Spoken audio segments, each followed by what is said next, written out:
Hey everyone, so today I'm going to show you how to freeze rows and columns in Google Sheets.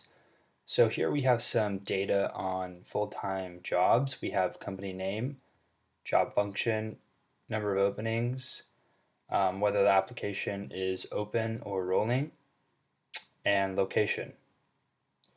So as we scroll down, you can see that the top header disappears. So in order to fix that first row, we first highlight it, and then we go to View, Freeze, and then we freeze the first row or up to the current row that you desire.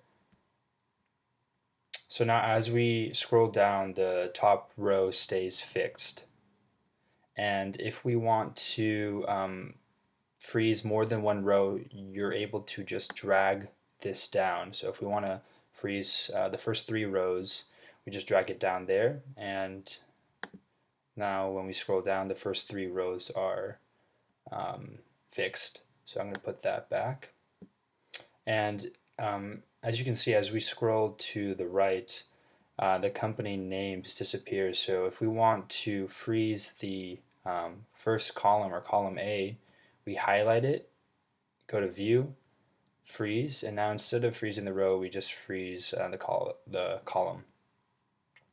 So now as we go to the right and down, both the column A and row 1 are fixed.